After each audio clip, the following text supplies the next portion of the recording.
अस्सलाम वालेकुम नाज़रीन, प्रोग्राम गुड़ी गल लतीफ़ चौधरी दे नाल मैं तुहाडा मेज़बान एहसन कामरे। नाज़रीन, हुकूमत ने एक बारी फिर महंगाई दे सताए अवाम उत्ते पेट्रोल बंब सुट दिता। पेट्रोल की कीमत च 13 रुपये 80 पैसे इजाफा किया गया और जिहड़ा जैट फ्यूल है उहदे च भी अज हुकूमत ने 13 रुपये ते 30 पैसे का इजाफा किया। एक तरफ आवाम है जिहड़ी महंगाई नाल पिस रही है, उहदे ते हर रोज़ और हर गुजरते दिन के नाल बोझ जिहड़ा वधदा जा रहा, मामूलाती जिंदगी जिहड़े ने चलाना मुश्किल हो गया। तो दूसरी तरफ जिहड़ी साडी सियासी अशराफिया है उहदी भुख ही खत्म नहीं हो रही। वो भुख वो नहीं है जिहड़ी आम आदमी नूं हुंदी है कि उहदे पेट दे लाले पे ने, बल्कि भुख है मुराद दी। पहले KPK असैंबली ने शाही मुराद का एक बिल जिहड़ा वे वो मंजूर किया सी ते उहदे ते शदीद तनकीद हुई। तो हुण हुकूमत ने जिहड़ी KPK दी हुकूमत है उहने उहदे ते नज़रसानी वास्ते उन्होंने मंजूर कर लिया कि जिहदे ते नज़रसानी की जाएगी और वो भी जो शदीद तनकीद हुई। लेकिन सैनेट दे विच एक होर दिलचस्प जिहड़ी सिचुएशन है वो हुई कि सैनेट की जिहड़ी कायमा कमेटी है उन्हें भी एक बिल जिहड़ा वे वो मंजूर कर लिया और वो मुतफिका तौर पर बिल मंजूर होया। और उहदे च की है जी, जिहड़े साबक सैनेटर्स ने उन्हां दी जिहड़ी शरीका हयात और उस तो बाद जिहड़े बच्चे 28 साल तो घट उम्र दे ने उन्हां वास्ते ब्लू पासपोर्ट जारी किया गया। ये बिल बहरहाल मुतफिका तौर पर मंजूर हो गया। हुण अगे जिहड़ा वे काबीना मंजूरी वास्ते पेश किया जाएगा। अज के प्रोग्राम ये तो भी डिस्कस करांगे कि एक तरफ आवाम सताए पे हैं और दूजी तरफ जिहड़ी सियासी शराफिया है वो मुराद ते मुराद चाह रही है। की वजह और इन्नी तकसीम, क्योंकि जो दहशतगर्दी की लहर पाकिस्तान दे विच बलोचिस्तान विच भी इस वक्त ऑपरेशन शबान चल रहा है तो उत्थे एक एहसास महरूमी है लोगों के विच और यह जी एक डिवाइड है अशराफिया दी और आम आदमी दी यह वधदी जा रही है। तो ये मजीद मसाइल पैदा होंगे या मसाइल कटणगे, ये उत्ते डिस्कस करांगे अज के प्रोग्राम ते नाल ही एक होर इंटरनेशनल रेटिंग आई है। जदों भी पाकिस्तान के हवाले नाल कोई इंटरनेशनल रैंकिंग जी आती है तो ज़्यादातर जिहड़ा वे उहदे च सानू कोई मायूसी ही नज़र आती है। तो हुण बरतानवी तहकीकाती इदारे दी इकोनॉमिस्ट यूनिट जिहड़ा उहदी एक रिपोर्ट आई जिहड़ी ग्लोबल लाइबिलिटी इंडैक्स 2026 उहदे च कराची दुनिया का चौथा बदतरीन शहर जिहड़ा वे वो बन गया। यानी 173 शहरों के विचों जिहड़े बदतरीन शहर ने उहदे च कराची का नंबर 170वां तो कराची तो बहुत ज़्यादा तनकीद हो रही है। MQM की तरफों भी तनकीद की गई, उत्थे दी सैलेब्रिटीज़ जिहड़ियां ने वो भी इस बिल के हवाले नाल तनकीद कर रही हैं। तो उत्ते भी डिस्कस करांगे कराची की हालत क्यों है, क्योंकि कराची जिहड़ा अज भी पाकिस्तान के इकोनॉमी का हब है लेकिन उत्थे दी हालत जिहड़ी वो बहुत ज़्यादा खराब है। तो नाज़रीन, अगर इंटरनेशनल सूरत हाल असीं देखने तो ईरान अमरीका कशीदगी और दूजी तरफ मुज़ाकरात दी गल्लां और अमेरिकन प्रेजिडेंट कह रहे हैं कि मुज़ाकरात वास्ते ईरान ने क्या और मुज़ाकराती अमल जारी रहेगा। दूसरी तरफ ईरान इसकी तरदीद कर रहा है। अमरीकी मीडिया कह रहा है कि स्विट्ज़रलैंड के अगला दौर अगले हफ्ते होएगा। तो ये उत्ते भी अज के प्रोग्राम डिस्कस करांगे। चलने लतीफ़ चौधरी साहब वाल। जी चौधरी साहब जी जी जनाब, बाजार बड़ा गर्म है। बड़ा अच्छा तुसी खबरां सुनाइयां ने। हाँ जी चौधरी साहब, खबरां तो सुनाती लेकिन अच्छी खबर कोई नहीं जे। ये बंब डिग गया पेट्रोल का। पहले तो देखो ना कि एक ही सोच है, आवाम वास्ते महंगाई तो अपने वास्ते मुराद। देखो गल है कि मैं तो पहले भी गल्लां करदा रहा हां कि जिहड़े असी अगर कैपिटलिस्ट इकोनॉमी दे नाल असी रहना है, मार्केट इकोनॉमी दे नाल रहना है, कॉपरेट वर्ल्ड दे नाल असी चलना है तो चलो असी होर कुछ नहीं तो कम अज़ कम जिहड़े मॉडर्न कैपिटलिस्ट सोसाइटीज़ ने या इकोनॉमीज़ ने या तर्ज गवर्नमेंट ने कहने तो उहदे ते कम उहदे असूलों ते सानू करना चाहिए ना बतौर एक जर्नलिस्ट होने के नाते भी तो एक शहरी होने के नाते भी।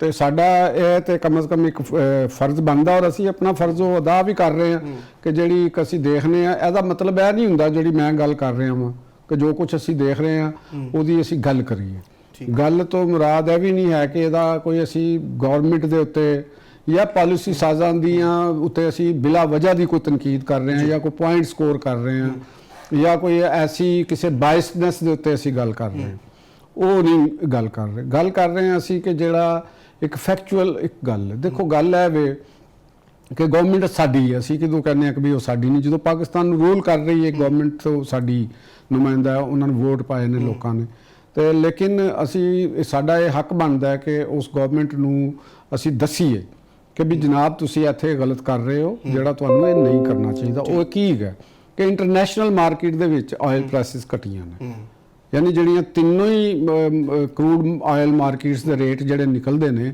ਉਹ ਤਿੰਨਾਂ ਦੇ ਵਿੱਚ 76 74 71 ਡਾਲਰ ਦੇ ਹਵਾਲੇ ਦੇ ਨਾਲ ਪਰ ਬੈਰਲ ਰੇਟ ਹੈਗਾ। ਤੇ ਉਸ ਸਾਡੀ ਜਿਹੜੀ ਗਵਰਨਮੈਂਟ ਨੇ ਜੋ ਸਾਨੂੰ ਦੱਸਿਆ, ਜੋ ਇਸ ਮੁਲਕ ਦੇ ਆਵਾਮ ਨੂੰ ਦੱਸਿਆ, ਉਹ ਇਹ ਦੱਸਿਆ ਕਿ ਅਸੀਂ ਮਾਰਕੀਟ ਇਕਨੋਮੀ ਦੇ ਉੱਤੇ ਚੱਲ ਰਹੇ ਹਾਂ ਔਰ ਮਾਰਕੀਟ ਇਕਨੋਮੀ ਦਾ ਅਸੂਲ ਹੈ ਕਿ ਜੋ ਹੀ ਅਸੀਂ ਇੰਟਰਨੈਸ਼ਨਲ ਮਾਰਕੀਟ ਦੇ ਲੈਵਲ ਦੇ ਉੱਤੇ ਅਸੀਂ ਰੇਟ ਅਸੀਂ ਇੱਥੇ ਮੁਲਕ ਦੇ ਵਿੱਚ ਅਸੀਂ ਤੈਅ ਕਰਨੇ ਹਾਂ। ਇਨਸਾਫ ਦਾ ਤਕਾਜ਼ਾ ਵੀ ਹੈ, ਰੂਲਸ ਦਾ ਤਕਾਜ਼ਾ ਵੀ ਹੈ ਔਰ ਮਾਰਕੀਟ ਦੀ ਜਿਹੜੀ ਪ੍ਰਿੰਸੀਪਲਸ ਨੇ ਉਹਦਾ ਵੀ ਤਕਾਜ਼ਾ ਹੈ ਕਿ ਅਗਰ ਮਾਰਕੀਟ ਇੰਟਰਨੈਸ਼ਨਲ ਚ ਆਇਲ ਘਟਿਆ ਹੈ, ਉਹਦੀ ਕੀਮਤ ਘਟੀ ਹੈ ਤੇ ਉਹਦਾ ਫਾਇਦਾ ਤੁਸੀਂ ਪਾਕਿਸਤਾਨ ਦੇ ਆਵਾਮ ਨੂੰ ਪਹੁੰਚਾਇਆ ਜਾਏ, ਜਿੰਨਾ ਵੀ ਉਹ ਘਟਦਾ ਹੈ। ਜਿਸ ਵੇਲੇ ਤੁਸੀਂ ਵੱਧਦਾ ਤੇ ਤੁਸੀਂ ਉਹਦਾ ਵੀ ਕਰਦੇ ਹੋ। ਤੇ ਗਵਰਨਮੈਂਟ ਅਗਰ ਆਪਣੇ ਐਕਸਪੈਂਡੀਚਰਸ ਨੂੰ, ਆਪਣੇ ਰੈਵਨਿਊ ਸ਼ਾਰਟਫਾਲ ਨੂੰ ਉਹ ਅਗਰ ਸਮਝਦੀ ਹੈ ਕਿ ਵੀ ਇਹ ਇੱਕ easy way to collect the revenue, ਕਿ ਅਸੀਂ ਫੌਰੀ ਤੌਰ ਤੇ ਲੇਵੀ ਦੇ ਵਿੱਚ ਇਜ਼ਾਫਾ ਕਰਾਂਗੇ ਜਿਹੜਾ ਬਰਾਹ ਰਾਸਤ ਡਾਇਰੈਕਟਲੀ ਫੈਡਰਲ ਗਵਰਨਮੈਂਟ ਨੂੰ ਉਹ ਰੈਵਨਿਊ ਵਸੂਲ ਹੋ ਜਾਏਗਾ, ਤੇ ਇਹ ਜਿਹੜਾ ਹੈ ਨਾ ਇਹ ਕੁਛ ਮੁੱਦਤ ਵਾਸਤੇ ਤੇ ਕਾਬਲੇ ਕਬੂਲ ਹੁੰਦਾ, ਕੋਈ ਹੰਗਾਮੀ ਸੂਰਤ ਹਾਲ ਹੈ, ਇੱਕ ਬੜੀ ਇੰਤਹਾਈ ਦਰਜੇ ਦੀ ਕੋਈ ਮੁਸ਼ਕਲ ਸੂਰਤ ਹਾਲ ਹੈ, ਲੇਕਿਨ ਤੁਸੀਂ ਇਹਨੂੰ ਇੱਕ ਹੈਬਿਚੁਅਲ ਆਦਤ ਬਣਾ ਲਓ ਕਿ ਉਧਰੋਂ ਤੁਸੀਂ ਉਹ ਘਟ ਰਿਹਾ ਤੇ ਇੱਥੇ ਤੁਸੀਂ ਉਹਦੀ ਲੇਵੀ ਦਾ ਵਧਾਤਾ। ਦਾ ਮਤਲਬ ਕਿ ਤੁਸੀਂ ਆਪਣਾ ਰੈਵਨਿਊ ਫੌਰੀ ਤੌਰ ਦੇ ਉੱਤੇ ਕਲੈਕਟ ਕੀਤਾ ਔਰ ਤੁਸੀਂ ਆਪਣੇ ਅਖਰਾਜਾਤ ਨੂੰ ਮੇਨਟੇਨ ਨਹੀਂ ਕਰ ਪਾ ਰਹੇ, ਉਧਰ ਤੁਸੀਂ ਕੋਈ ਕੰਪਰੋਮਾਈਜ਼ ਨਹੀਂ ਕਰਦੇ। ਉਹਦੀ ਸ਼ਕਲ ਪਿਛਲੀ ਵਾਰੀ ਵੀ ਲੇਵੀ ਘਟਾਈ, ਯਾਨੀ ਪੈਟਰੋਲੀਅਮ ਲੇਵੀ ਘਟ ਕਰਤੀ ਸੀ ਤੇ ਕਲਾਈਮੇਟ ਲੇਵੀ ਵਧਾਤੀ, ਯਾਨੀ ਉਹਨੇ ਹੀ ਕਰਕੇ ਬੈਲੈਂਸ ਕਰਤਾ। ਤੁਸੀਂ ਟੈਕਸ ਇਧਰੋਂ ਕਰ ਲਓ, ਕੰਨ ਇਧਰੋਂ ਫੜ ਲਓ। ਤੇ ਜਿਹੜੀ ਜ਼ਿਆਦਤੀ ਤੁਸੀਂ ਆਵਾਮ ਦੇ ਨਾਲ ਕਰ ਰਹੇ ਹੋ, ਟੈਕਸ ਪੇਅਰਸ ਦੇ ਨਾਲ ਕਰ ਰਹੇ ਹੋ। ਦੇਖੋ ਪਾਕਿਸਤਾਨ ਦੇ ਵਿੱਚ ਜਿਹੜਾ ਮਜ਼ਦੂਰ ਵੀ ਹੈਗਾ ਉਹ ਵੀ ਇਨਡਾਇਰੈਕਟ ਟੈਕਸ ਪੇ ਕਰ ਰਿਹਾ, ਜਿਹੜਾ ਛੋਟੇ ਤੋਂ ਛੋਟਾ ਮਜ਼ਦੂਰ ਹੈਗਾ, ਬਲਕਿ ਉਹ ਮਰਾਤ ਯਾਫਤਾ ਤਬਕੇ ਤੋਂ ਜ਼ਿਆਦਾ ਪਿਸ ਰਿਹਾ, ਉਹਨੂੰ ਗਵਰਨਮੈਂਟ ਸੈਕਟਰ ਦੀ ਤਰਫੋਂ ਕੋਈ ਸਹੂਲਤ ਨਹੀਂ ਮਿਲ ਰਹੀ। ਹਾਂ, ਜਿਹੜਾ ਫਕੀਰ ਹੈ ਉਹ ਵੀ ਪੇ ਕਰ ਰਿਹਾ ਹੈ ਸਾਰੇ ਹੀ, ਮਤਲਬ ਕਿ ਤੁਸੀਂ ਖਰੀਦਾਰੀ ਕਰਨੀ ਉਹਦਾ ਟੈਕਸ ਹੀ ਟੈਕਸ ਹੈ। ਵੀ ਕੋਈ ਵੀ ਸੈਗਮੈਂਟ ਆਫ ਲਾਈਫ ਜਿਹੜਾ ਹੈ ਉਹ ਐਸਾ ਨਹੀਂ ਹੈਗਾ ਜਿਹੜਾ ਇਨਡਾਇਰੈਕਟ ਟੈਕਸ ਪੇ ਨਾ ਕਰ ਰਿਹਾ ਹੋਵੇ। ਤੇ ਇਨਕਮ ਟੈਕਸ ਮਤਲਬ ਸੈਲਰੀਡ ਪਰਸਨ ਸਭ ਤੋਂ ਜ਼ਿਆਦਾ ਇਨਕਮ ਟੈਕਸ ਦੇ ਰਹੇ ਨੇ। ਹੁਣ ਤੁਸੀਂ ਦੂਸਰੀ ਤਰਫ ਜਿਹੜੀ ਗੱਲ ਕੀਤੀ ਹੈ ਕਿ ਜਿਹੜੇ ਸੈਨੇਟ ਦੇ ਅੰਦਰ ਜੋ ਇੱਕ ਕਰਾਰਦਾਦ ਪ੍ਰਾਈਵੇਟ ਮੈਂਬਰਸ ਡੇ ਦੇ ਉੱਤੇ ਉਹਨਾਂ ਨੇ ਉਹ ਕੀਤੀ ਗਈ ਹੈ, ਤੇ ਹੁਣ ਤੁਸੀਂ ਇਹਦੇ 'ਚ ਨਾ ਕੋਈ ਇਹਨੂੰ ਬਲੈਕ ਕਾਮੇਡੀ ਅਸੀਂ ਕਵਾਂਗੇ, ਇੱਕ ਬਲੈਕ ਕਾਮੇਡੀ ਦਾ ਸਾਡੇ ਅੰਦਰ ਇੱਕ ਸਟੇਜ ਹੈਗਾ ਕਿ ਸਾਡੇ ਜਿਹੜੇ ਰਿਪਰੈਜ਼ੈਂਟੇਟਿਵ ਨੇ ਜੀ, ਔਰ ਇਹ ਵੀ ਦੇਖੋ ਕਿ ਜਿਨ੍ਹਾਂ ਨੇ ਪੇਸ਼ ਕੀਤੀ ਹੈ ਕਰਾਰਦਾਦ ਉਹ ਹੀ ਵਾਸ ਬਿਲੀਅਨਰ, ਖੁਦ ਵੱਡੇ ਅਬਦੁਲ ਕਾਦਰ, ਇਹ ਵੱਡੇ ਕਾਰੋਬਾਰੀ ਆਦਮੀ ਨੇ। ਪੀਟੀਆਈ ਦੇ ਨਾਲ ਇਹਨਾਂ ਦਾ ਤਾਲੁਕ ਰਿਹਾ, ਫਿਰ ਆਪ ਦੇ ਵਿੱਚ ਵੀ ਇਹ ਰਹੇ ਨੇ, ਬਾਪ ਪਾਰਟੀ ਦੇ ਵਿੱਚ ਵੀ, ਤੇ ਇਹਨਾਂ ਨੇ ਉਹ ਬਿੱਲ ਪੇਸ਼ ਕੀਤਾ। ਅੱਛਾ, ਉਹ ਹੀ ਤੇ ਨਹੀਂ ਜਦੋਂ ਸ਼ਾਮਲ ਹੋਏ ਸਨ ਤੇ ਬੜੀ ਤਨਕੀਦ ਵੀ ਬਿਲਕੁਲ ਹੋਈ ਸੀ। ਬਿਲਕੁਲ ਤੁਸੀਂ ਸਹੀ ਪਹੁੰਚੇ ਉਹਨਾਂ ਦੇ ਉੱਤੇ। ਹੁਣ ਤੁਸੀਂ ਦੇਖੋ ਕਿ ਤੁਸੀਂ ਇੰਨੇ ਵੈਲਦੀ, ਇੰਨੇ ਰਿਚ, ਔਰ ਤੁਸੀਂ ਇੱਕ ਪਾਕਿਸਤਾਨ ਦੇ ਕਾਨੂੰਨ ਸਾਜ਼, ਕਾਬਲੇ ਇਤਰਾਮ ਕਾਨੂੰਨ ਸਾਜ਼ ਅਦਾਰੇ ਦੇ ਰੁਕਨ ਨੂੰ, ਤੇ ਇਹ ਸਾਰਾ ਦਾ ਸਾਰਾ ਕਸੂਰ ਤੁਹਾਡੇ ਮੈਂਟਲ ਲੈਵਲ ਦਾ ਹੈਗਾ, ਤੁਹਾਡੇ ਮੈਂਟਲ IQ ਲੈਵਲ ਦਾ, ਤੁਹਾਡੀ ਤਰਜੀਹਾਤ ਦਾ, ਤੁਹਾਡਾ ਇੰਟੈਲੈਕਟ ਲੈਵਲ ਕੀ ਹੈ। ਜਿਹੜਾ ਮੈਂ ਅਕਸਰ ਗੱਲ ਕਰ ਰਿਹਾ ਕਿ ਸਾਡੇ ਜਿਹੜੇ ਪਾਰਲੀਮੈਂਟੇਰੀਅਨਸ ਨੇ ਉਹਨਾਂ ਦਾ ਮੈਂਟਲ ਲੈਵਲ ਇੰਨਾ ਲੋ ਹੈਗਾ ਕਿ ਉਹ ਆਪਣੀ ਜ਼ਾਤ ਔਰ ਆਪਣੀ ਕਲਾਸ ਤੋਂ ਬਾਹਰ ਨਹੀਂ ਸੋਚਦੇ। ਆਪਣੇ ਵੱਲੋਂ ਉਹਨਾਂ ਨੇ ਬੜਾ ਤੀਰ ਮਾਰਿਆ ਕਿ ਜੀ ਜਿਹੜੇ ਐਕਸ ਸੈਨੇਟਰ ਨੇ ਉਹਨਾਂ ਨੂੰ ਵੀ ਬਲੂ ਪਾਸਪੋਰਟ ਦੇ ਦਿੱਤਾ ਜਾਵੇ, ਤੇ ਉਹਨਾਂ ਦੇ ਜਿਹੜੇ ਡਿਪੈਂਡੈਂਟ ਨੇ 28 ਸਾਲ ਤੱਕ, ਯਾਨੀ ਜਿੰਨੇ ਵੀ ਵਿਆਹੇ ਵਰੇ ਵੀ ਨੇ ਨਾ, ਉਹਨਾਂ ਸਾਰਿਆਂ ਨੂੰ ਬਲੂ ਪਾਸਪੋਰਟ ਦੇ ਦਿੱਤਾ ਜਾਵੇ। ਇਹ ਕੀ ਹੈ? ਹਾਲਾਂਕਿ ਜਿੰਨੇ ਉਹ ਫਰਜ਼ ਕਰੋ ਕਿ ਜਿੰਨੇ ਵੀ ਸੈਨੇਟਰ ਨੇ ਇਹਨਾਂ ਦੀ 90% ਤਾਦਾਦ ਜਿਹੜੀ ਹੈ ਇਹ ਵੈਲਦੀ ਲੋਕਾਂ ਦੇ ਮੁਸ਼ਕਿਲ, ਕੋਈ ਥੋੜੇ ਬਹੁਤ ਹੋਣਗੇ ਜਿਹੜੇ ਮਿਡਲ ਕਲਾਸ, ਬਲਕਿ ਇੱਕ ਵੀ ਨਹੀਂ ਹੋਏਗਾ ਮਿਡਲ ਕਲਾਸ ਤੋਂ ਕੋਈ ਨਹੀਂ ਹੋਣਾ ਚਾਹੀਦਾ। ਤੇ ਇਹਨਾਂ ਦੇ ਆਲਰੇਡੀ ਬੱਚੇ, ਰਿਸ਼ਤੇਦਾਰ ਉਹ ਬੈਰੂਨੇ ਮੁਲਕ ਚ ਹੋਣਗੇ ਬੇਸ਼ੁਮਾਰ। ਤੁਸੀਂ ਅਗਰ ਉਹਨਾਂ ਦੀ ਫਾਈਲਾਂ ਕੱਢੋਗੇ ਤਾਂ ਸਾਰੇ ਤੁਹਾਨੂੰ ਬਾਹਰ ਮਿਲਣਗੇ। ਲੇਕਿਨ ਇੱਕ ਕੀ ਗੱਲ ਹੈ ਹੈਗੀ ਹੈ ਸਟੇਟਸ ਕੌਨਸ਼ੀਅਸ ਹੋਣਾ। ਕਿਉਂ? ਉਹਨਾਂ ਨੇ ਕਿਹਾ ਜੀ ਗ੍ਰੇਡ 22 ਦੇ ਅਫਸਰਾਂ ਨੂੰ ਤੁਸੀਂ ਦਿੱਤੇ ਨੇ ਤੇ ਅਸੀਂ ਕਿਸੇ ਦੇ ਘੱਟ ਉਹਦੇ ਲੈਵਲ ਤੇ ਲਾਓ, ਯਾਨੀ ਅਸੀਂ ਕਿਸੇ ਦੀ ਧੀ ਭੈਣ ਤੋਂ ਘੱਟ ਹੈਗੇ ਕਿ ਸਾਡੇ ਕੋਲ ਕਿਉਂ ਨਹੀਂ ਇਹ ਚੀਜ਼ ਦਿੱਤੀ। ਤੇ ਇਹ ਮਾਈਂਡਸੈਟ ਸਾਡੇ, ਔਰ ਉਹਨਾਂ ਦਾ ਤਾਲੁਕ ਵੀ ਬਲੋਚਿਸਤਾਨ ਨਾਲ ਹੈਗਾ ਜਿੱਥੇ ਅੱਗ ਲੱਗੀ ਹੋਈ ਹੈ, ਜਿੱਥੇ ਸਾਡੇ ਸਿਕਿਉਰਿਟੀ ਫੋਰਸਿਸ ਆਪਰੇਸ਼ਨ ਕਰ ਰਹੀ ਹੈ, ਸਾਡੀ ਸਿਕਿਉਰਿਟੀ ਫੋਰਸਿਸ ਦੇ ਸਿਪਾਹੀਆਂ ਨੂੰ ਸ਼ਹੀਦ ਕੀਤਾ ਗਿਆ। ਤੇ ਡੂ ਯੂ ਨੋ ਦੈਟ ਕਿ ਜਿਹੜੇ ਸ਼ਹੀਦ ਹੋਏ ਨੇ ਉਹਨਾਂ ਦੀ ਚਿਹਰਿਆਂ ਦੇ ਉੱਤੇ ਤੇਜ਼ਾਬ ਪਾ ਕੇ ਉਹਨਾਂ ਨੂੰ ਮਸਕ ਕੀਤਾ ਗਿਆ। ਐਡੀ ਜ਼ਾਲਮਾਨਾ ਕਿਸਮ ਦੀ ਕਾਰਵਾਈ। ਤੋਂ ਉੱਥੋਂ ਦਾ ਸੈਨੇਟਰ, ਉਹਦਾ ਤੁਸੀਂ ਜ਼ਿਹਨ ਸਾਜ਼ੀ ਉਹਦੀ ਦੇਖੋ, ਉਹਦਾ ਮਾਈਂਡ ਦੇਖੋ ਕੀ ਹੋਏਗਾ, ਉਹ ਅੱਗੋਂ ਉਹਦੇ ਬੱਚੇ ਕਿਸ ਤਰ੍ਹਾਂ ਦੇ ਹੋਣਗੇ। ਤੁਸੀਂ ਦੇਖਿਆ ਨਹੀਂ ਕਿ ਸਾਡੇ ਬਹੁਤ ਐਲੀਟ ਕਲਾਸ ਦੇ ਬੱਚਿਆਂ ਨੇ ਕਿੱਡੇ ਕਿੱਡੇ ਹੀਨੀਅਸ ਕ੍ਰਾਈਮਸ ਕੀਤੇ ਨੇ। ਕੱਲ ਅਸੀਂ ਜਿਹੜਾ ਇੱਕ ਕ੍ਰਾਈਮ ਤੇ ਡਿਸਕਸ ਕੀਤਾ ਸੀ, ਜਿਹੜੀ ਕਾਰ ਰੇਸਿੰਗ ਹੁੰਦੀ ਹੈ, ਕਾਰ ਰੇਸਿੰਗ ਦੇ ਵਿੱਚ ਉਹ ਤੇ ਮਰਡਰ ਦੇ ਤੁਸੀਂ ਦੇਖੋ ਕਿ ਉਹਨਾਂ ਨੇ ਕਿਸ ਤਰੀਕੇ ਦੇ ਨਾਲ ਖਵਾਤੀਨ ਦੇ ਮਰਡਰ ਕੀਤੇ ਨੇ ਘਰਾਂ ਦੇ ਵਿੱਚ।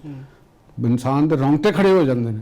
ਇਹ ਸਾਡੀ ਐਲੀਟ ਕਲਾਸ ਦਾ ਮੈਂਟਲ ਲੈਵਲ ਹੈ। ਇਹਦੇ 'ਚ ਇੱਕ ਸਵਾਲ ਪੈਦਾ ਹੁੰਦਾ ਹੈ, ਪਹਿਲੇ ਕੇਪੀ ਅਸੈਂਬਲੀ ਨੇ ਬਲੂ ਪਾਸਪੋਰਟ ਦਾ ਫੈਮਿਲੀ ਦੇ ਵਾਲੇ ਨਾਲ ਕੀਤਾ, ਹੁਣ ਇਹਨਾਂ ਨੇ ਪਾਸ ਕੀਤਾ। ਇਹਨਾਂ ਦਾ ਤਾਲੁਕ ਵੀ ਪਹਿਲੇ ਪੀਟੀਆਈ ਨਾਲ ਹੀ ਰਿਹਾ ਔਰ ਹੁਣ ਇੰਡੀਪੈਂਡੈਂਟ ਦੇ ਤੌਰ ਤੇ ਉੱਥੇ ਨੇ। ਤੇ ਕਿਆ ਇਹ ਪੂਰੀ ਇੱਕ ਪਲਾਨਡ ਗੇਮ ਤੇ ਨਹੀਂ, ਜਿਵੇਂ ਅਸੀਂ ਪਹਿਲੇ ਵੀ ਸੁਣਦੇ ਸਾਂ ਜਾਂ ਕਿਹਾ ਜਾਂਦਾ ਸੀ ਕਿ ਵੀ ਇਹ ਜਿੰਨੀ ਅਸ਼ਰਾਫੀ ਹੈ ਇਹਨਾਂ ਤੋਂ ਜਦੋਂ ਮੁਸ਼ਕਲ ਵਕਤ ਹੈ ਇਹਨਾਂ ਤੇ ਬਾਹਰ ਨਿਕਲ ਜਾਣਾ। ਤੇ ਇਹ ਕਿਤੇ ਐਸਾ ਤੇ ਨਹੀਂ ਕੋਈ ਕਿ ਫਿਊਚਰ ਦੇ ਵਾਲੇ ਨਾਲ ਸਾਰੇ ਇਹੀ ਪਲਾਨ ਕਰ ਰਹੇ ਨੇ ਕਿ ਬਲੂ ਪਾਸਪੋਰਟ ਲੈਣ ਤੋਂ ਬਾਹਰ ਹੀ ਨਿਕਲ ਜਾਣ ਅਗਲੇ ਕਿਸੇ ਸਾਡੇ ਕੋਲ। ਇਹ ਤੇ ਬਿਲਕੁਲ ਤੁਹਾਡੀ ਗੱਲ ਠੀਕ ਹੈ ਕਿ ਇਹ ਉਸੇ ਸਿਲਸਿਲੇ ਦੀ ਇੱਕ ਕੜੀ ਲੱਗਦੀ ਹੈ ਕਿ ਜਿਉਂ ਹੀ ਮੁਸ਼ਕਲ ਵਕਤ ਆਵੇ ਮੁਲਕ ਦੇ ਉੱਤੇ, ਸਾਡੇ ਕੋਲ ਬਲੂ ਪਾਸਪੋਰਟ ਹੋਵੇ, ਸਾਡੇ ਵਾਸਤੇ ਜਹਾਜ਼ ਚਾਰਟਰ ਤਿਆਰ ਹੋਣ ਤੇ ਸਾਡੇ ਖਾਨਦਾਨ ਫੈਮਿਲੀ ਬੈਠੇ ਤੇ ਅਸੀਂ ਬੈਰੂਨੇ ਮੁਲਕ ਚਲੇ ਜਾਈਏ।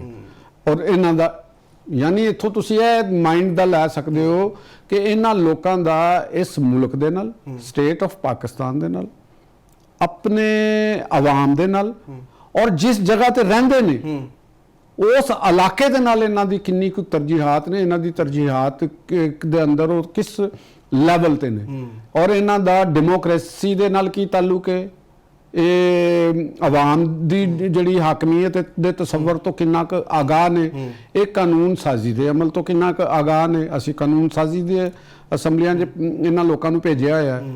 ਔਰ ਤੁਸੀਂ ਇੱਕ ਹੋਰ ਵੀ ਗੱਲ ਕੀਤੀ ਕਿ ਇਹ ਜਿਨ੍ਹਾਂ ਦੇ ਕੋਲ ਜਿਵੇਂ ਪੈਸਾ ਆਇਆ, ਇਹਦਾ ਮਤਲਬ ਹੈਗਾ ਕਿ ਦੇਖੋ ਪੈਸਾ ਕਮਾਉਣ ਵਾਸਤੇ ਵੀ 2-3 ਜਨਰੇਸ਼ਨਸ ਦਾ ਇੱਕ ਅਮਲ ਹੁੰਦਾ ਹੈ। ਉਹ ਜਨਰੇਸ਼ਨ ਤੋਂ ਲੰਘਦੇ ਨੇ, ਉਹਨਾਂ ਦੇ ਅੰਦਰ ਇੱਕ ਸੈਲਫ ਰਿਸਪੈਕਟ ਹੁੰਦੀ ਹੈ, ਆਪਣੇ ਵਤਨ ਦੇ ਨਾਲ ਮੁਹੱਬਤ ਹੁੰਦੀ ਹੈ, ਉਹ ਮਿਹਨਤ ਦੀ ਅਜ਼ਮਤ ਦੇ ਕਾਇਲ ਹੁੰਦੇ ਨੇ।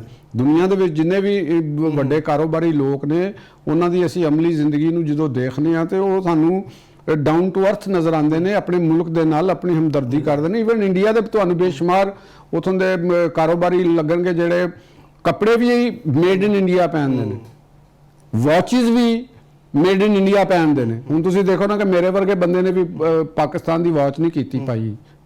ਅਸੀਂ ਤਾਂ ਵੈਸੇ ਤੁਹਾਨੂੰ ਸ਼ਰਾਫੇ ਸਮਝਦੇ ਨਾ ਚੋਰ ਸਾਹਿਬ। ਨਹੀਂ ਚਲੋ, ਮੈਂ ਅਗਰ ਸ਼ਰਾਫੀਆ 'ਚ ਵੀ ਤੁਸੀਂ ਬੇਸ਼ੱਕ ਸਤ ਬਿਸਮਿਲ੍ਲਾ, ਮੈਨੂੰ ਤਾਂ ਸਗੋਂ ਖੁਸ਼ੀ ਹੋਈ ਹੈ ਕਿ ਚਲੋ ਤੁਸੀਂ ਸਾਨੂੰ ਇਸ ਕਾਬਿਲ ਸਮਝਿਆ ਕਿ ਚਲੋ ਅਸੀਂ ਸ਼ਰਾਫੀਆ ਦਾ ਲਕਬ ਲਾ ਲਈ। ਪਾਕਿਸਤਾਨ ਦੇ ਵਿੱਚ ਬੜੀ ਮਰਾਹਤ ਜੇ ਤੇ ਮੈਂ ਤੇ ਅਪੀਲ ਕਰਾਂਗਾ ਕਿ ਮੈਨੂੰ ਵੀ ਬਲੂ ਪਾਸਪੋਰਟ ਦੇ ਦਿਓ। ਜਨਾਬ ਵਜ਼ੀਰ ਦਾਖਲਾ ਸਾਹਿਬ, ਦਸਤ ਬਦਸਤਾ ਤੁਹਾਡੇ ਅੱਗੇ ਅਰਜ਼ ਹੈ, ਸਾਡਾ ਕੀ ਕਸੂਰ ਹੈ, ਇਹ ਸਾਨੂੰ ਦੱਸ ਦਿਓ। ਜੇ ਸਾਡਾ ਕੋਈ ਕਸੂਰ ਹੈ ਤੇ ਫਿਰ ਕੋੜੇ ਮਾਰੋ ਸਾਨੂੰ। ਕੋੜੇ ਕਿਸ ਅੰਜਾਮ ਦੇ ਵਿੱਚ, ਕਿਸ ਇਲਜ਼ਾਮ 'ਚ ਮਾਰਨੇ ਨੇ ਕਿ ਅਸੀਂ ਮੁਹੱਬੇ ਵਤਨ ਸ਼ਹਿਰੀ ਹਾਂ, ਅਸੀਂ ਕਿਧਰੇ ਬਾਹਰ ਨਿਕਲ ਨਹੀਂ ਸਕਦੇ, ਸਾਡੇ ਇੰਨੇ ਵਸਾਇਲ ਨਹੀਂ ਹੈਗੇ ਕਿ ਅਸੀਂ ਕਿਧਰੇ ਬਾਹਰ ਚਲੇ ਜਾਈਏ। ਸਾਡਾ ਕਸੂਰ ਹੈ ਵੇ ਤੇ ਇਸ ਕਸੂਰ ਦੀ ਸਾਨੂੰ ਸਜ਼ਾ ਜ਼ਰੂਰ ਦਿਓ। ਔਰ ਇਹ ਜਿਹੜਾ ਤੁਸੀਂ ਤੇਲ ਵਧਾਉਂਦੇ ਹੋ, ਕਦੇ ਤੁਸੀਂ ਕੁਛ ਕਰਦੇ ਹੋ, ਇਹ ਵੀ ਇੱਕ ਸਜ਼ਾ ਦੇ ਜ਼ਮਰੇ ਤੇ ਆਂਦਾ ਹੈ। ਲੇਕਿਨ ਇਹ ਤੁਸੀਂ ਉਹ ਨਾ ਜਲੂਣ ਬੂਟੀਆਂ ਹੁੰਦੀਆਂ ਨਹੀਂ ਨਾ, ਇਹ ਸਾਡੇ ਪਿੰਡੇ ਦੇ ਉੱਤੇ, ਜਿਸਮ ਦੇ ਉੱਤੇ ਜਲੂਣ ਬੂਟੀ ਲਾਉਂਦੇ ਤਾਂ ਖੁਰਕ ਕੇ ਸਾਡਾ ਬੁਰਾ ਹਾਲ ਹੁੰਦਾ ਹੈ। ਤੇ ਤੁਸੀਂ ਕੋਸ਼ਿਸ਼ ਕਰੋ ਕਿ ਸਾਨੂੰ ਇੱਕੋ ਦਫਾ ਕਿਧਰੇ ਫਾਇਰਿੰਗ ਸਕੁਆਡ ਅੱਗੇ ਰੱਖੋ ਤੇ ਬਾਕੀ ਤੁਸੀਂ ਫਿਰ ਜਿਵੇਂ ਮਰਜ਼ੀ ਕਰਦੇ ਰਹੋ। ਹੁਣ ਅਗਲੀ ਗੱਲ ਆ ਜਾਓ। ਇਹ ਤੇ ਇੱਕ ਗੱਲ ਅਸੀਂ ਕਰ ਦਿੱਤੀ। ਸਾਡੇ ਜਿਹੜੇ ਜਦ ਤੱਕ ਉਹੀ ਗੱਲ ਆਉਂਦੀ ਕਿ ਸਾਡੀ ਪੋਲੀਟੀਕਲ ਅਸ਼ਰਾਫੀਆ, ਇਹ ਰੋਣਾ ਰੋਂਦੇ ਨੇ ਨਾ ਜੀ, ਸਾਡੇ ਇਖਤਿਆਰ ਕੋਈ ਨਹੀਂ। ਉਹ ਜਿਹੜੇ ਬਾਨੀ ਸਾਹਿਬ ਬੈਠੇ ਨੇ ਤੇ ਉਹਨਾਂ ਦੇ ਵੀ ਤੁਸੀਂ ਪੜ੍ਹ ਲਓ, ਇਮਰਾਨ ਖਾਨ ਸਾਹਿਬ, ਫਿਰ ਉਹ ਜਨਰਲ ਬਾਜਵਾ ਸਾਹਿਬ ਤੇ ਇਲਜ਼ਾਮਾਤ ਸ਼ੁਰੂ ਕਰ ਦਿੰਦੇ ਨੇ, ਕਹਿੰਦੇ ਨੇ ਜੀ ਉਹਨਾਂ ਨੇ ਮੈਨੂੰ ਚੱਲਣ ਨਹੀਂ ਦਿੱਤਾ, ਉਹਨਾਂ ਦੀ ਮਰਜ਼ੀ ਕਰਦੇ ਸਨ। ਤੇ ਬੰਦਾ ਪੁੱਛੇ ਕਿ ਵੀ ਭਾਈ ਜਾਨ, ਫਿਰ ਤੁਸੀਂ ਇਕਤਦਾਰ ਦੇ ਵਿੱਚ ਅੰਬ ਚੁੱਪਣ ਵਾਸਤੇ ਆਏ ਸੀ? ਇਹ 4 ਸਾਲ ਕੌਮ ਦੀ ਗਰਦਨ ਦੇ ਸਵਾਰ ਕਿਸ ਵਾਸਤੇ ਤੁਸੀਂ ਰਹੇ ਸੀ? ਅਗਰ ਤੁਹਾਡੇ ਕੋਲ ਅਖਤਿਆਰ ਨਹੀਂ ਸੀਗਾ ਔਰ ਤੁਸੀਂ ਇਕਤਦਾਰ ਦੇ ਨਾਲ ਚਿਮਟੇ ਰਹੇ ਹੋ ਤੇ ਫਿਰ ਤੁਹਾਡੀ ਉਹੀ ਜਗ੍ਹਾ ਬਣਦੀ ਹੈ ਜਿੱਥੇ ਤੁਸੀਂ ਹੈ ਹੋ। ਠੀਕ ਹੈ। ਔਰ ਅੱਜ ਦੇ ਹੁਕਮਰਾਨ ਵੀ ਇਹੋ ਹੀ ਨੇ। ਇਹਨਾਂ ਨੇ ਅਗਰ ਕੱਲ ਨੂੰ ਜਾ ਕੇ ਇਹ ਕਹਿਣ, ਸਾਡੇ ਪਾਰਲੀਮੈਂਟੇਰੀਅਨ ਇਹ ਕਹਿਣ ਕਿ ਸਾਡੇ ਕੋਲ ਅਖਤਿਆਰ ਨਹੀਂ ਸੀ ਜੀਗਾ, ਤੁਹਾਡੇ ਕੋਲ ਇਹ ਅਖਤਿਆਰ ਹੈ ਕਿ ਤੁਸੀਂ ਮਰਾਤ ਵਾਸਤੇ ਬਲੂ ਪਾਸਪੋਰਟ ਵਾਸਤੇ ਬਿੱਲ ਪੇਸ਼ ਕਰ ਦਿਓ, ਉਹ ਮਨਜ਼ੂਰ ਵੀ ਹੋ ਜਾਏ। ਵਜ਼ੀਰ ਦਾਖਲਾ ਸਾਹਿਬ ਨੇ ਕਿਹਾ ਜੀ ਅਸੀਂ ਕੈਬਨਿਟ 'ਚ ਭੇਜ ਦਿਆਂਗੇ। ਉਹਨਾਂ ਨੇ ਇਤਰਾਜ਼ ਚੁੱਕਿਆ, ਲੇਕਿਨ ਮਤਲਬ ਮੁਤਫਿਕਾ ਤੌਰ ਤੇ ਮਨਜ਼ੂਰ ਹੋਇਆ ਕਿਉਂਕਿ ਉਹ ਆਲਰੇਡੀ ਬਲੂ ਪਾਸਪੋਰਟ ਹੋਲਡਰ ਨੇ। ਇੱਕ ਬੰਦੇ ਦੇ ਪੁੱਤਰ ਨੇ, ਉਹ ਜਿਹੜਾ ਇਕਬਾਲ ਅਫਰੀਦੀ, ਉਹਨੇ ਪਾਕਿਸਤਾਨ ਨੂੰ ਡਿਸਗ੍ਰੇਸ ਕਰ ਦਿੱਤਾ, ਉੱਥੇ ਜਾ ਕੇ ਸਰੈਂਡਰ ਕਰਤਾ ਬਲੂ ਪਾਸਪੋਰਟ, ਤੇ ਉੱਥੇ ਜਾ ਕੇ ਕਹਿੰਦਾ ਸਰ ਮੈਨੂੰ ਪੋਲੀਟੀਕਲ ਅਸਾਈਲਮ ਦੇ ਦਿਓ। ਤੇ ਅਗਰ ਤੁਸੀਂ ਇਹੋ ਜਿਹੇ ਸਾਡੇ ਆਵਾਮ ਦੇ ਰਿਪਰੈਜ਼ੈਂਟੇਟਿਵ ਨੇ, ਔਰ ਫਿਰ ਤੁਹਾਨੂੰ ਜਿਸਲੇ ਉਲਟ ਕੇ ਪਰੇ ਸੁੱਟਦੇ ਨੇ, ਤੇ ਫਿਰ ਤੁਸੀਂ ਰੋਂਦੇ ਹੋ, ਫਿਰ ਤੁਸੀਂ ਕਹਿੰਦੇ ਹੋ ਜੀ ਸਾਡੇ ਨਾਲ ਜ਼ੁਲਮ ਹੋ ਗਿਆ, ਸਾਡੇ ਨਾਲ ਜ਼ਿਆਦਤੀ ਹੋ ਗਈ ਹੈ। ਤੇ ਇਹ ਜ਼ਿਆਦਤੀ ਫਿਰ ਤੁਸੀਂ ਜਿਹੜਾ ਆਵਾਮ ਦੇ ਨਾਲ ਜੋ ਸਲੂਕ ਕਰਦੇ ਪਏ ਹੋ, ਤੇ ਉਹ ਤੁਹਾਨੂੰ ਇਹ ਨਹੀਂ ਨਜ਼ਰ ਆਉਂਦਾ ਕਿ ਤੁਹਾਨੂੰ ਕਿਸ ਮਕਸਦ ਵਾਸਤੇ ਬਣਾ ਕੇ ਭੇਜਿਆ ਗਿਆ ਸੀ। ਇਸ ਸ਼ਦੀਦ ਗਰਮੀ ਦੇ ਵਿੱਚ ਪਾਰਲੀਮੈਂਟ 'ਚ ਏਸੀ ਲੱਗੇ ਹੁੰਦੇ ਨੇ। ਤੁਸੀਂ ਅਗਰ ਪਾਰਲੀਮੈਂਟ ਦੇ ਇਜਲਾਸ 'ਚ ਜਾਓਗੇ ਤਾਂ ਉੱਥੇ ਏਸੀ ਲੱਗੇ ਹੁੰਦੇ ਨੇ, ਕੈਫੇਟੇਰੀਆ ਦੇ ਵਿੱਚ ਜਾਓਗੇ ਏਸੀ ਲੱਗੇ ਹੋਣਗੇ, ਪਾਰਲੀਮੈਂਟ ਲੌਜਿਸ 'ਚ ਜਾਓ ਏਸੀ ਲੱਗੇ ਹੋਣਗੇ। ਮੁਲਕ ਦੇ ਉੱਤੇ ਗੁਰਬਤ ਹੈ, ਉਹਨੂੰ ਠੰਡ ਲੱਗ ਪਏਗੀ। ਮੈਂ ਉਹੀ ਕਹਿਣਾ ਕਿ ਤੁਹਾਨੂੰ ਕੋਈ ਸ਼ਰਮ ਹੋਇਆ ਨਹੀਂ।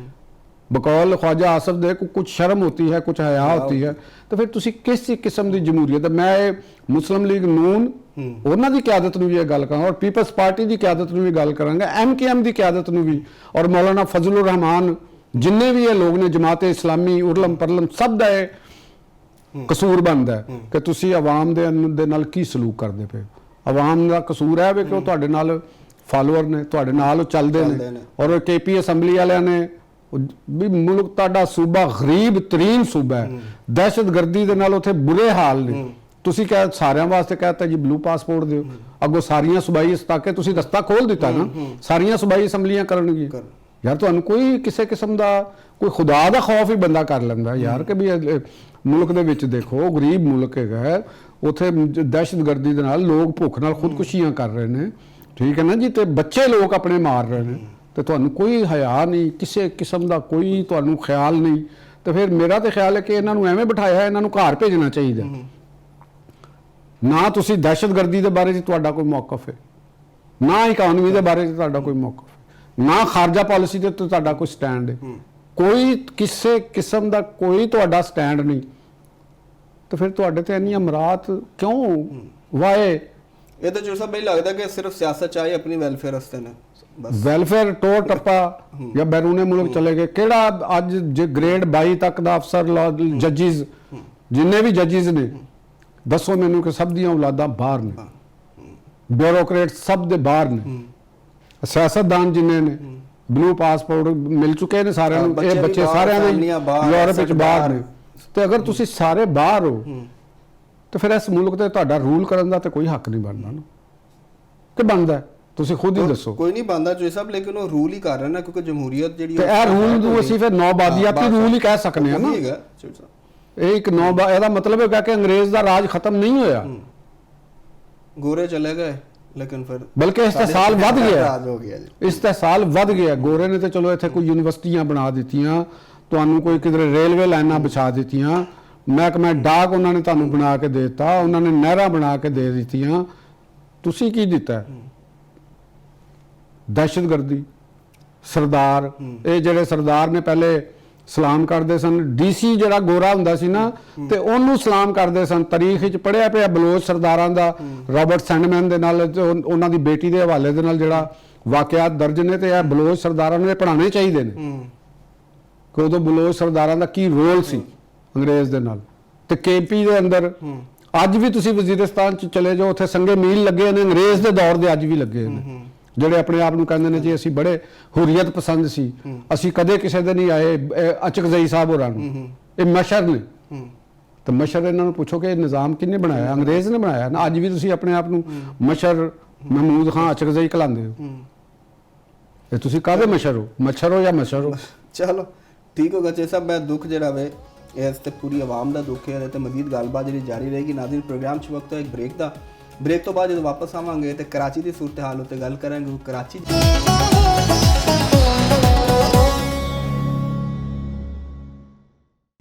ਵੈਲਕਮ ਬੈਕ ਨਾਜ਼ਰੀਨ, ਬਰਤਾਨਵੀ ਅਦਾਰਾ ਦੀ ਇਕਨੋਮਿਸਟ ਯੂਨਿਟ ਦੀ ਗਲੋਬਲ ਲਾਇਬਿਲਿਟੀ ਇੰਡੈਕਸ 2026 ਦੀ ਰਿਪੋਰਟ ਆਈ, ਤੇ ਉਹਦੇ 'ਚ ਕਰਾਚੀ ਜਿਹੜਾ ਵੇ ਉਹ ਦੁਨੀਆ ਦੇ 173 ਬਦਤਰੀਨ ਸ਼ਹਿਰਾਂ ਦੇ ਵਿੱਚ 170ਵੇਂ ਨੰਬਰ ਤੇ ਵੇ, ਯਾਨੀ ਦੁਨੀਆ ਦਾ ਚੌਥਾ ਬਦਤਰੀਨ ਸ਼ਹਿਰ ਹੈ। ਔਰ ਇਹਦੇ ਤੇ ਤਨਕੀਦ ਵੀ ਜਾਰੀ ਹੈ ਐਮਕੇ ਦੇ ਤਰਜਮਾਨ ਦੀ ਤਰਫੋਂ ਵੀ ਤਨਕੀਦ ਹੋਈ ਹੈ ਅਤੇ ਜਿਹੜੇ ਸੈਲੀਬ੍ਰਿਟੀਜ਼ ਨੇ ਸ਼ੋਬਿਜ਼ ਦੀਆਂ ਉਹ ਵੀ ਤਨਕੀਦ ਕਰ ਰਹੀਆਂ ਨੇ, ਆਵਾਮ ਵੀ ਤਨਕੀਦ ਕਰ ਰਹੇ ਨੇ, ਸੋਸ਼ਲ ਮੀਡੀਆ ਦੇ ਉੱਤੇ ਵੀ ਕਾਫੀ ਤਨਕੀਦ ਜਿਹੜੀ ਉਹ ਚੱਲ ਰਹੀ ਹੈ। ਚੌਧਰੀ ਸਾਹਿਬ ਜੀ ਕਰਾਚੀ, ਦੇਖੋ ਕਰਾਚੀ ਦੇ ਕਾਮਰੇ ਸਾਹਿਬ, ਕਰਾਚੀ ਪਾਕਿਸਤਾਨ ਦਾ ਇੱਕ ਐਸਾ ਸ਼ਹਿਰ ਹੈ ਜਿਹਨੂੰ ਗਰੀਬ ਨਵਾਜ਼ ਸ਼ਹਿਰ ਵੀ ਕਿਹਾ ਜਾਂਦਾ ਸੀ।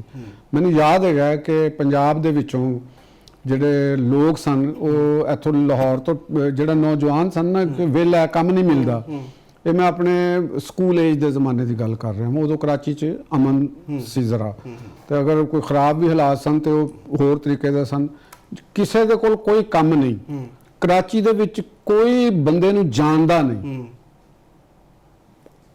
ਉਹ ਟ੍ਰੇਨ 'ਚ ਬੈਠਾ ਹੈ, ਕਰਾਚੀ ਉਤਰ ਗਿਆ, 6 ਮਹੀਨੇ ਬਾਅਦ ਵਾਪਸ ਆਇਆ ਤੇ ਉਹਦੀ ਜੇਬ 'ਚ ਪੈਸੇ ਨੇ, ਬਿਲਕੁਲ ਠੀਕ ਗੱਲ ਹੈ, ਬਿਹਤਰੀਨ ਹੈ। ਉਹਨੂੰ ਪੁੱਛਿਆ ਕਿ ਵੀ ਕੀ ਹੈਗਾ, ਯਾਰ ਤੈਨੂੰ ਤਾਂ ਉੱਥੇ ਕੋਈ ਜਾਣਦਾ ਸੀ? ਉਹਨੂੰ ਕਿਹਾ ਯਾਰ ਕੋਈ ਮਸਲਾ ਨਹੀਂ, ਉੱਥੇ ਤੇ ਜਾਓ ਤੇ ਰੋਜ਼ਗਾਰ ਫੌਰੀ, ਉਹ ਤੁਹਾਨੂੰ ਰਿਹਾਇਸ਼ ਵੀ ਦੇ ਦੇਗਾ ਫੌਰੀ ਤੌਰ ਦੇ ਉੱਤੇ ਤੇ ਨੌਕਰੀ ਵੀ ਦੇ ਦੇਗਾ। ਤੁਸੀਂ ਕਿਸੇ ਕੇ ਦੁਕਾਨਦਾਰ ਕੋਲ ਜਾ ਕੇ ਵੈਸੇ ਕਹੋ ਯਾਰ ਮੁਝੇ ਨੌਕਰੀ चाहिए, ਉਹ ਕਹੇਗਾ ਆ ਜਾ ਕੰਮ ਕਰ ਲੈ। ਯਾਨੀ ਇੱਕ ਐਸਾ ਸ਼ਹਿਰ ਜਿਨਨੇ ਪੂਰੇ ਪਾਕਿਸਤਾਨ ਦੇ ਵਾਸਤੇ ਰੋਜ਼ਗਾਰ ਦੇ ਦਰਵਾਜ਼ੇ ਖੋਲੇ, ਠੀਕ ਹੈ। ਔਰ ਕਿਆਮੇ ਪਾਕਿਸਤਾਨ ਤੋਂ ਪਹਿਲੇ ਸਬ ਕੰਟੀਨੈਂਟ ਬਰੇ ਸਗੀਰ ਪਾਕੋ ਹਿੰਦ ਦੇ ਵਿੱਚ ਜਿਹੜੇ 3 ਜਾਂ 4 ਸ਼ਹਿਰ ਸਨ ਇੰਟਰਨੈਸ਼ਨਲ ਲੈਵਲ ਦੇ, ਉਦੋਂ ਜਿਹੜੇ ਨੋਨ ਸਨ, ਜਿਨ੍ਹਾਂ ਦੇ ਵਿੱਚ ਕੈਲਕਟਾ, ਮਦਰਾਸ, ਬੰਬੇ ਔਰ ਕਰਾਚੀ। ਯਾਨੀ ਤੁਸੀਂ ਅੰਦਾਜ਼ਾ ਲਗਾਓ, ਰੋਸ਼ਨੀਆਂ ਦਾ ਸ਼ਹਿਰ ਸਭ ਤੋਂ ਪਹਿਲੇ ਪਾਕਿਸਤਾਨ 'ਚ ਕਿਸੇ ਸ਼ਹਿਰ ਨੂੰ ਕਿਹਾ ਗਿਆ ਤੇ ਕਰਾਚੀ ਨੂੰ ਕਿਹਾ ਗਿਆ, ਤੇ ਟ੍ਰਾਮ ਚੱਲਦੀ ਸੀ ਉੱਥੇ। ਸਫਾਈ ਦਾ ਜਿਹੜੀ ਮਿਊਨਿਸਪਲ ਕਮੇਟੀ ਕਰਾਚੀ ਦੀ ਸੀ, ਮਿਊਨਿਸਪਲ ਕਾਰਪੋਰੇਸ਼ਨ ਕਰਾਚੀ ਦੀ ਸੀ, ਉਹ ਆਈਡੀਅਲ ਸੀ, ਉਹਦਾ ਵਰਕ, ਉਹਦਾ ਸਫਾਈ, ਉੱਥੇ ਹੋਟਲਿੰਗ ਦਾ ਬੰਦੋਬਸਤ, ਸਟਰੀਟ ਲਾਈਟਸ, ਪੂਰਾ ਉੱਥੋਂ ਦਾ ਇੱਕ ਸਿਸਟਮ ਸੀ। ਫਿਰ ਉਹ ਕੀ ਹੋਇਆ, ਉਹ ਸਿਸਟਮ ਬਰਬਾਦ ਹੋ ਗਿਆ। ਸਿਸਟਮ ਬਰਬਾਦ ਹੁੰਦਾ ਹੁੰਦਾ ਅੱਜ ਉਹ ਦੁਨੀਆ ਦੇ ਬਦਤਰੀਨ ਸ਼ਹਿਰਾਂ ਦੇ ਵਿੱਚ ਸ਼ਾਮਲ ਹੋ ਗਿਆ। ਜਿਹੜਾ ਸ਼ਹਿਰ ਕਹਿੰਦੇ ਸਨ ਲਾਹੌਰ ਨਾਲੋਂ 40 ਸਾਲ ਲੱਗੇ ਵੇ, 40 ਸਾਲ ਕੇ ਹਾਂ, ਉਹ ਅੱਜ ਬਦਤਰੀਨ, ਔਰ ਅੱਜ ਵੀ ਅੱਗੇ ਵੇ ਅਗਰ ਦੇਖਿਆ ਜਾਏ ਤੇ ਕਾਰੋਬਾਰ ਦੇ ਲਿਹਾਜ਼ ਨਾਲ ਤੇ ਅੱਜ ਵੀ ਅੱਗੇ ਵੇ, ਲੇਕਿਨ ਇਨਫਰਾਸਟ੍ਰਕਚਰ ਹੋ ਗਿਆ, ਹਿਊਮਨ ਡਿਵੈਲਪਮੈਂਟ ਹੋ ਗਈ, ਸੀਵਰੇਜ, ਪਾਣੀ, ਸਭ ਚੀਜ਼ਾਂ ਬਦਤਰੀਨ। ਉਹ ਅੱਗੇ ਸੀ। ਕਿਸੇ ਜ਼ਮਾਨੇ ਦੇ ਵਿੱਚ ਅਸੀਂ ਇਹ ਸੁਣਦੇ ਸੀ ਕਿ ਲਾਹੌਰ ਨੂੰ ਕਾਲਜਾਂ ਦਾ ਸ਼ਹਿਰ ਕਿਹਾ ਜਾਂਦਾ ਸੀ, ਲਾਹੌਰ ਨੂੰ ਬਾਗਾਂ ਦਾ ਸ਼ਹਿਰ ਕਿਹਾ ਜਾਂਦਾ ਸੀ, ਲੇਕਿਨ ਜਿਹੜੇ ਕਰਾਚੀ ਨੂੰ ਦੇਖ ਕੇ ਆਉਂਦੇ ਸਨ ਨਾ, ਤੇ ਉਹ ਅਕਸਰ ਅਜ਼ਰਾਏ ਮਜ਼ਾਕ ਕਹਿੰਦੇ ਸਨ ਕਿ ਯਾਰ ਕਰਾਚੀ ਦੇ ਮੁਕਾਬਲੇ 'ਚ ਲਾਹੌਰ ਇੱਕ ਪਿੰਡ ਦੀ ਤਰ੍ਹਾਂ ਲੱਗਦਾ ਹੈ। ਯਾਨੀ ਅਗਰ ਤੁਸੀਂ ਸਿਟੀ ਪਾਕਿਸਤਾਨ 'ਚ ਹੈਗਾ ਸੀ, ਸ਼ਹਿਰ ਹੈਗਾ ਸੀ, ਉਹ ਕਰਾਚੀ ਸੀ। ਫਿਰ ਉੱਥੇ ਕੀ ਹੋਇਆ, ਅਨਪਲੈਨਡ ਆਬਾਦੀਆਂ, ਡਿਸਿਪਲਿਨ ਦੀ ਖਿਲਾਫ ਵਰਜ਼ੀ, ਲੜਾਈ, ਲਿਸਾਨੀ ਫਸਾਦਾਤ, ਐਥਨਿਕ ਫਸਾਦਾਤ, ਬਹੁਤ ਜ਼ਿਆਦਾ ਤੇ ਕਲੋਨੀਆਂ, ਅੰਡਰਵਰਲਡ ਦਾ ਰਾਜ, ਪਲਾਟਾਂ ਦੇ ਕਬਜ਼ੇ, ਸਰਕਾਰੀ ਜ਼ਮੀਨਾਂ ਤੇ ਕਬਜ਼ੇ। ਇਹਦਾ ਜ਼ਿੰਮੇਦਾਰ ਕੌਣ ਹੈ? ਹੁਣ ਦੇਖੋ ਤੁਸੀਂ, ਕਰਾਚੀ ਦੇ ਸਾਰੇ ਸਟੇਕ ਹੋਲਡਰ ਉਹਦੇ ਜ਼ਿੰਮੇਦਾਰ ਨੇ। ਅੱਜ ਜੋ ਮਰਜ਼ੀ ਕਹੀ ਜਾਓ, ਅੱਜ ਐਮਕੇਐਮ ਦੀ ਲੀਡਰਸ਼ਿਪ ਹੋਵੇ, ਫਾਰੂਕ ਸਤਾਰ ਹੋਣ, ਮਕਬੂਲ ਸਦੀਕੀ ਸਾਹਿਬ ਹੋਣ, ਮੁਸਤਫਾ ਕਮਾਲ ਸਾਹਿਬ ਹੋਣ, ਇਹ ਸਾਰੇ ਹੋਣ। ਬੇਗੋ ਮੁਸਤਫਾ ਕਮਾਲ ਸਾਹਿਬ ਨੇ ਬਤੌਰ ਮੇਅਰ ਕਰਾਚੀ ਦੇ ਵਿੱਚ ਬਹੁਤ ਅੱਛਾ ਕੰਮ ਕੀਤਾ ਹੈ, ਜਾਂ ਉਸ ਤੋਂ ਪਹਿਲੇ ਅਬਦੁਸਤਾਰ ਅਫਗਾਨੀ ਜਾਂ ਜਿਹੜੇ ਦੂਸਰੇ ਲੋਕ ਸਨ ਉਹ ਕੀਤਾ, ਲੇਕਿਨ ਉਸ ਦੇ ਅੰਦਰ ਵੀ ਕਿਧਰੇ ਨਾ ਕਿਧਰੇ ਖਰਾਬੀਆਂ ਰਹੀਆਂ, ਕਿਧਰੇ ਨਾ ਕਿਧਰੇ ਆਪਣੇ ਆਪ ਆਪਣੇ ਬੰਦਿਆਂ ਨੂੰ ਨਵਾਜ਼ਣ ਦਾ ਤਰੀਕਾ ਕਰ ਰਿਹਾ।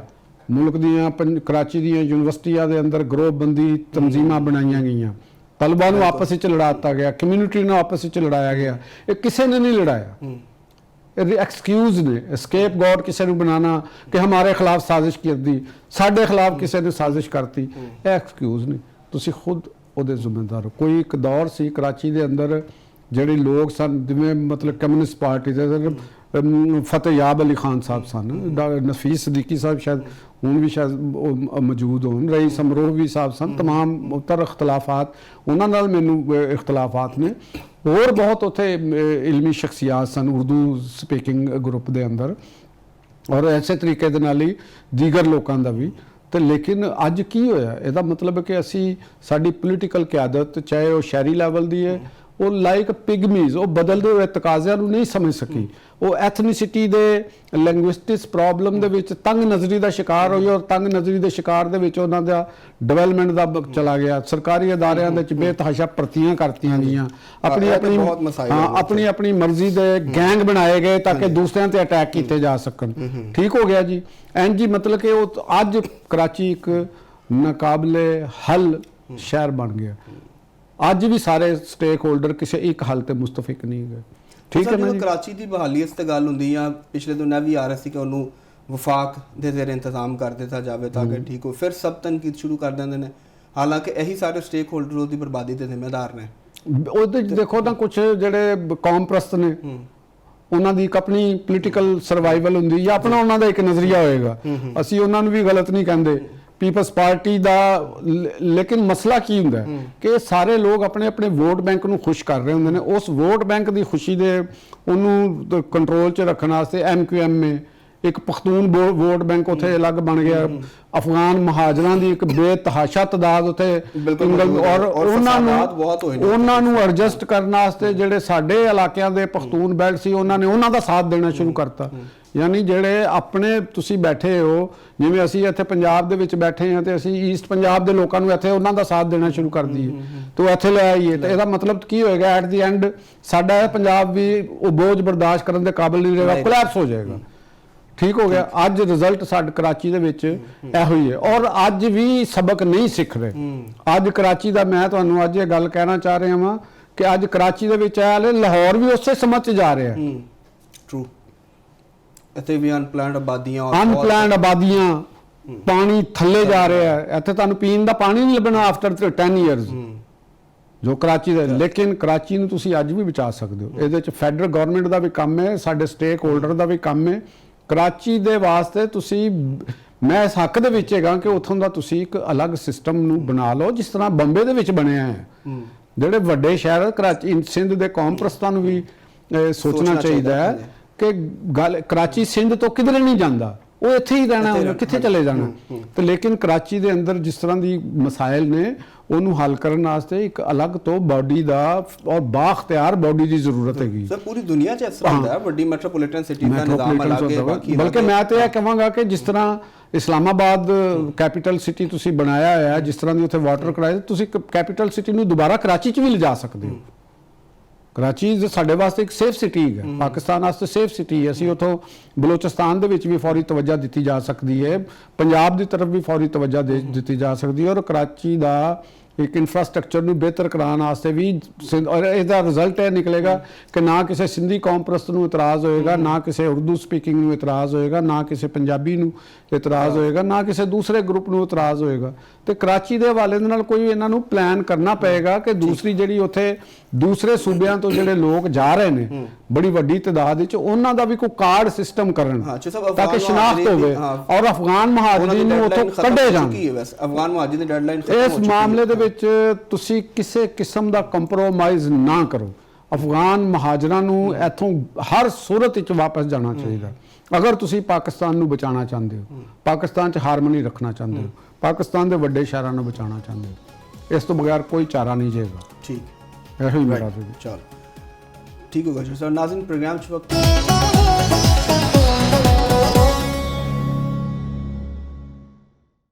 Welcome back. ਨਾਜ਼ਰੀਨ ਅਮਰੀਕੀ ਸਦਰ ਡੋਨਾਲਡ ਟਰੰਪ ਨੇ ਆਪਣੀ ਟੀਮ ਨੂੰ ਈਰਾਨ ਦੇ ਨਾਲ ਮੁਜ਼ਾਕਰਾਤ ਜਾਰੀ ਰੱਖਣ ਦੀ ਹਦਾਇਤ ਕੀਤੀ ਔਰ ਉਹਨਾਂ ਨੇ ਦਾਅਵਾ ਵੀ ਕੀਤਾ ਕਿ ਈਰਾਨ ਨੇ ਖੁਦ ਫੋਨ ਕੀਤਾ ਔਰ ਮੁਜ਼ਾਕਰਾਤ ਸੇ ਕਿਹਾ। ਤੇ ਦੂਜੀ ਤਰਫ ਇਰਾਨੀ ਵਜ਼ਾਰਤ ਖਾਰਜਾ ਨੇ ਉਹਨਾਂ ਦਾ ਦਾਅਵਾ ਜਿਹੜਾ ਉਹਨੂੰ ਮੁਸਤਰਦ ਕਰਤਾ। ਉਹਨਾਂ ਨੇ ਕਿਹਾ ਕੋਈ ਮੁਜ਼ਾਕਰਾਤ ਨਹੀਂ ਹੋ ਰਹੇ ਬਲਕਿ ਜੰਗ ਬੰਦੀ ਹੈ। ਔਰ ਇਸ ਹਵਾਲੇ ਨਾਲ ਕੀ ਮਾਮਲਾਤ ਨੇ, ਮੁਜ਼ਾਕਰਾਤ ਅੱਗੇ ਹੋਣਗੇ ਜਾਂ ਨਹੀਂ ਹੋਣਗੇ ਜਾਂ ਜੰਗ ਦੀ ਤਰਫ ਮਾਮਲਾਤ ਜਾਣਗੇ, ਚੌਧਰੀ ਸਾਹਿਬ ਕੋਲ ਪੁੱਛ ਲਿਆ ਜੀ। ਦੇਖੋ ਗੱਲ ਮੈਂ ਪਹਿਲੇ ਵੀ ਗੱਲ ਕਰ ਚੁੱਕਿਆ ਹਾਂ ਕਿ ਜਿਹੜੀ ਅਮਨ ਦੋਸਤ ਕੂਵਤਾਂ ਨੇ ਉਹਨਾਂ ਦਾ ਇੱਕ ਇਮਤਿਹਾਨ ਇੱਕ ਈਰਾਨ ਦਾ। ਅਮਨ ਦੋਸਤ ਮੁਰਾਦ ਇੰਟਰਨੈਸ਼ਨਲ ਅਮਨ ਦੋਸਤ ਜਿਹੜਾ, ਠੀਕ ਹੈ, ਤੇ ਉਹਨਾਂ ਦਾ ਕਿਉਂਕਿ ਜਿਹੜੀਆਂ ਫੋਰਸਿਸ ਨੇ ਜਿਹੜੀਆਂ ਸੈਬੋਤਾਜ ਕਰਨ ਵਾਲੀਆਂ ਫੋਰਸਿਸ ਨੇ ਉਹ ਵੀ ਮੁਤਹਰਕ ਨੇ ਔਰ ਖਾਸੀਆਂ ਪਾਵਰਫੁਲ ਨੇ।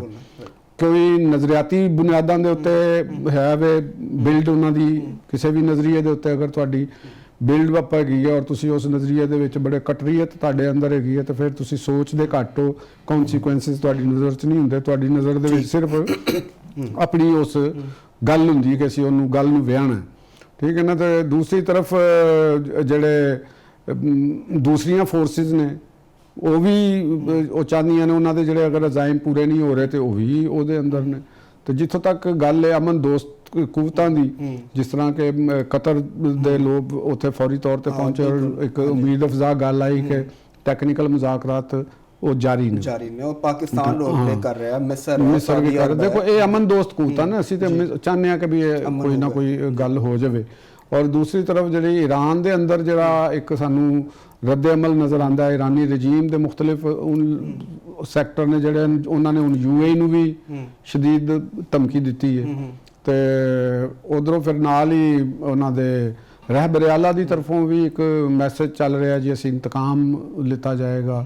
ਤੇ ਹੁਣ ਜਿਹੜੇ ਖਾਮੇਨਾਈ ਸ਼ਹੀਦ ਨੇ ਉਹਨਾਂ ਦਾ, ਤੇ ਹੁਣ ਉਹਦੇ ਨਾਲ ਹੀ ਜਿਹੜਾ ਅਸੀਂ ਕੱਲ ਵੀ ਡਿਸਕਸ ਕੀਤੀ ਗਈ, ਤੇ ਪ੍ਰੈਜ਼ੀਡੈਂਟ ਟਰੰਪ ਨੇ ਵੀ ਖੁਦ ਨੂੰ ਕਹਿ ਦਿੱਤਾ ਕਿ ਮੈਨੂੰ ਇੱਕ ਖਤਰਾ ਹੈ, ਕਤਲ ਕਰਨ ਦਾ ਖਤਰਾ ਹੈ ਈਰਾਨ ਦੀ ਤਰਫੋਂ। ਇਸਰਾਈਲ ਦੀ ਰਿਪੋਰਟ ਵੀ ਉਹ ਗੱਲਾਂ ਸਾਹਮਣੇ ਆ ਗਈਆਂ। ਤੇ ਇਸ ਕਿਸਮ ਦੀਆਂ ਜਦੋਂ ਗੱਲਾਂ ਆਉਂਦੀਆਂ ਨੇ ਤੇ ਇਹਦਾ ਮਤਲਬ ਹੈ ਕਿ ਡਾਰਕਨੈਸ ਦੀਆਂ ਜਿਹੜੀਆਂ ਫੋਰਸਿਸ ਨੇ ਉਹ ਤਾਂ ਚਾਹੁੰਦੀਆਂ ਨੇ ਕਿ ਕਿਸੇ ਤਰੀਕੇ ਦੇ ਨਾਲ ਤਬਾਹੀ ਦਾ ਅਮਲ ਜਾਰੀ ਰਹੇ। ਤੇ ਗੱਲ ਉਹ ਹੀ ਆਉਂਦੀ ਹੈ ਕਿ ਜਿਹੜੀ ਈਰਾਨ ਦੀ ਰਜੀਮ ਦੇ ਅੰਦਰ ਜਿਹੜੇ ਲੋਕ ਅਮਨ ਦੇ ਖਵਾਹਿਸ਼ਮੰਦ ਨੇ ਉਹਨਾਂ ਨੂੰ ਆਪਣੀ ਪਾਵਰ ਤੇ ਸ਼ੋਅ ਕਰਨੀ ਪਏਗੀ ਨਾ। ਇਹ ਦੇਖੋ ਕਿ ਇਹ ਤੇ ਹੈ ਹੀ ਹੈ, ਠੀਕ, ਇੱਕ ਗੱਲ ਕਿ ਅਸੀਂ ਇੰਤਕਾਮ ਲਵਾਂਗੇ, ਅਸੀਂ ਸ਼ਿਕਸਤ ਨਹੀਂ ਮੰਨੀ, ਅਸੀਂ ਫਲਾਂ ਕਰ, ਇਹ ਤੇ ਚਲੋ ਹੈ ਵੇ, ਲੇਕਿਨ ਤੁਹਾਨੂੰ ਉਨੀ ਦੇਰ ਤੱਕ ਤੁਸੀਂ ਨਹੀਂ ਅਮਨ ਕਰ ਸਕਦੇ ਜਦ ਤੱਕ ਤੁਸੀਂ ਆਪਣੀ ਪਾਵਰ ਸ਼ੋਅ ਨਹੀਂ ਕਰਦੇ ਇੰਟਰਨਲੀ।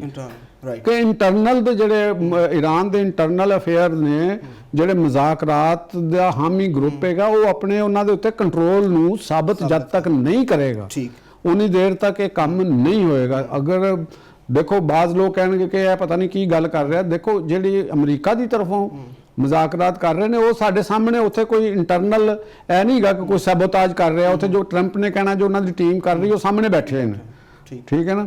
ਈਰਾਨ ਦੇ ਅੰਦਰ ਪਾਸਦਾਰਾਂ ਦਾ ਇੱਕ ਆਪਣਾ ਉਹਨਾਂ ਦੀ ਫੌਰੀ ਤੌਰ ਦੇ ਉੱਤੇ ਇੱਕ ਬਿਆਨਬਾਜ਼ੀ, ਜਿਸ ਵੇਲੇ ਵੀ ਮੁਜ਼ਾਕਰਾਤ ਦਾ ਅਮਲ ਕਰੀਬ ਆਉਂਦਾ ਹੈ ਤੇ ਅਸੀਂ ਇਹ ਦੇਖਦੇ ਹਾਂ ਕਿ ਕੋਈ ਨਾ ਕੋਈ ਫਾਇਰਿੰਗ ਦਾ ਤਬਾਦਲਾ ਹੋ ਜਾਂਦਾ ਹੈ, ਕੋਈ ਨਾ ਕਿਧਰੇ ਨਾ ਅਟੈਕ ਹੋ ਜਾਂਦੇ ਨੇ ਔਰ ਕੋਈ ਸਖਤ ਕਿਸਮ ਦੇ ਬਿਆਨਾਤ ਦੀ ਆਮਦ ਸ਼ੁਰੂ ਹੋ ਜਾਂਦੀ।